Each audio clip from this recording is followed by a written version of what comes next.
और वड्डी जिहड़ी एक मैं तुहानूं वड्डी एक खबर देण लगाया, ए रहील शरीफ नाल फोटो भी भेजना, जिहड़ी फोटो मेरे कन्नी आई वही फोटो भेजना पिया। हाँ, इंसान का किरदार एक माला है, माला माला, जिसकी गिरा खुल जाए तो तमाम तमाम मोती बिखर जाते हैं। हाँ, ये जड़ा अशरफ गनी है और नाल दो बड़े अच्छे लोग, ए रहील शरीफ ने हाथ चूम रहे हैं। आ तेनू सही दे करन जी करदा, फिर सोचनी है तू खुदा तो नहीं है।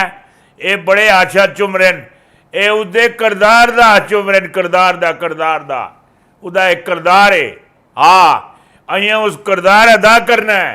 रहील शरीफ सुन, उदे मावे का जड़ा खून हैगा इस पाकिस्तान दी नीहां विचे, बाप का खून है इस पाकिस्तान दी नीहां विचे, बुनियादां विचे, और उसके वड्डे भरा का खून पाकिस्तान दी बुनियादां विचे, छोटे भरा का खून बुनियादां विचे।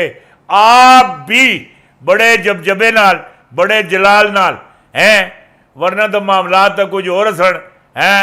जिसले रहील शरीफ साहब होर कौमी असैंबली नहीं पता, नवाज शरीफ ने पता, हुकूमत को पता ही नहीं, पूरा जिहड़ा बयाना सी सारा खड़का के रख दिता है। माशा अल्लाह माशा अल्लाह माशा अल्लाह, अज अगर अपने पैरों से पाकिस्तान खलोता लै ना खलोता लै, ए रहील शरीफ दी है घर दे जिहड़े चश्मो चिरागण जिन्हें कुर्बानियां दित्तियां नहीं, जामे शहादत नोश की, ए गजबा हिंद अंदर 2024 तो बाद पाकिस्तान अंदर ए जिहड़ा है ना रहील शरीफ, इसका बहुत आली शान इसका करदार है, करदार मुस्तकबिल करीब में।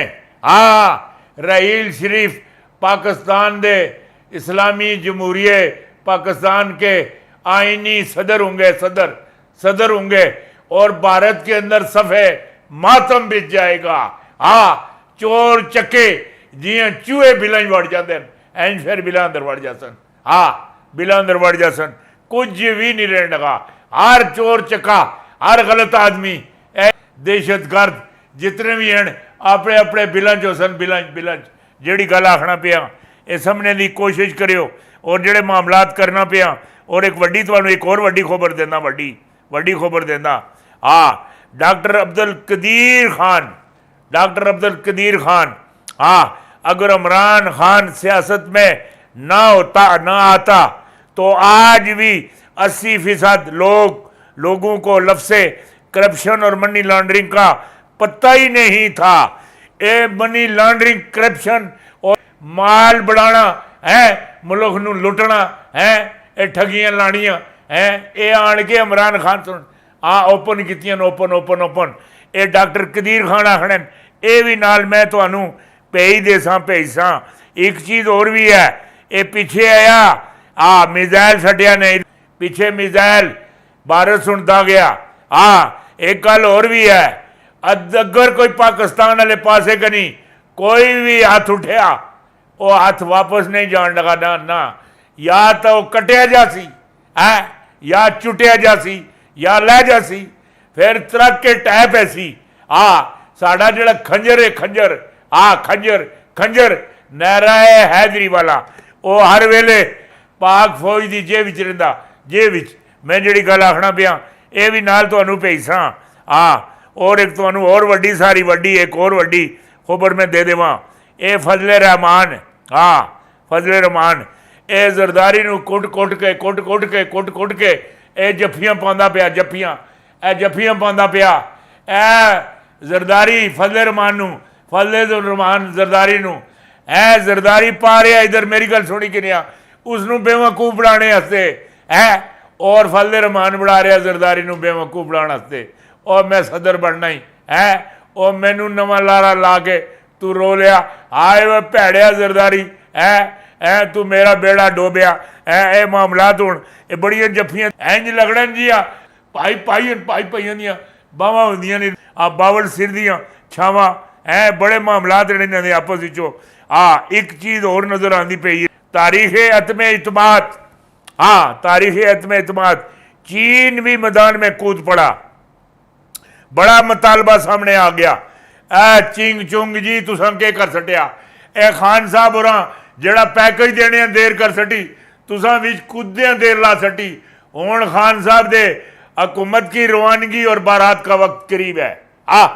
हुकूमत की रवानगी और बारात का वक्त करीब है। सट्टेबाज बेशक शर्तें लगा ले, शर्तें लगा ले। हुण वेला गया गया गया गया। हुण मैनू एक ही चीज़ नज़र आती, हर पाकिस्तानी दे दरवाजे ते, हर पाकिस्तानी दे दरवाजे ते, कराची तो लैके आज़ाद कश्मीर तक, आज़ाद कश्मीर तो लैके गिलगित बल्तिस्तान तक, और गिलगित बल्तिस्तान तो लैके जितना भी डेरा इस्माइल खान, ये जड़ा पंजाब के जितने भी इलाके हैं, उस जगह ते इनकलाब इनकलाब इनकलाब इनकलाब इनकलाब की जड़ी दस्तखत है अंदरों मेरी, ये दरवाजे खड़का के दस्तखत, ये इनकलाब आ रहे हैं आ रहे हैं आ रहे हैं आ रहे हैं आ रहे हैं। हाँ, जड़ी गल करना पिया मुशर्रफ की रुखसती के हवाले से किए जाने वाले चिल्ले ने, हाँ, देखने और सुनने वालों के 14 तबक रोशन कर दिए। ये जड़ा 2008 ਨੂੰ, हाँ, ये जड़ा 1,08,808 चिरागां का चिल्ला किया सा, इन्हां पूरी जी दुनिया की उहदे 14 तबक रोशन कर दिते, 14 तबक रोशन कर दिते। हाँ हाँ, चिल्ला जड़ा है मुशर्रफ की रुखसती के लिए, चिल्ले ने मुल्क को तोरा बोरा बनने से बचा लिया। पीर पिंजर सरकार तोरा बोरा बनने से बचा लिया। मुशर्रफ को गार्ड ऑफ ऑनर देने वाले पीर पिंजर सरकार के चिल्ले ने मुशर्रफ को जाने पर मजबूर किया। यही चिराग जलेंगे तो रोशनी होगी, रोशनी होगी। मुशर्रफ जैसे अमर एक चिल्ले से चला गया। इक़्तिदार की राहदारियों में बगल बजाने वाले ये जड़े PDM ये जितने भी हैं, तुसा नहीं समझ आती हैं। AITV को लो, मुश्ताक महनाज को लो, नुसरत जावेद को लो, एक गल पूछो कि चिल्ला के चीज़ है के एक कोई बड़े सी बड़ा जाबर हुक्मरान होवे उस वास्ते मेरा एक ही चिल्ला काफ़ी, एक ही चिल्ला काफ़ी है। जद भी चिल्ले की जरूरत पैसी मैं कमर कस के बह जाना है। हुण मुल्क ने मेरा रब उत्ते करने भी तैयार है। मैं कितों इनकार करने वाला। ये मुल्क उत्ते उत्ते उत्ते उत्ते फाइलें भी नाल खुल रही हैं। ये सारे 2 नंबर अंदर अंदर अंदर अंदर अंदर अंदर अंदर अंदर जिहड़ी गल आखिया लगे ना, ये ठीक आखना पिया।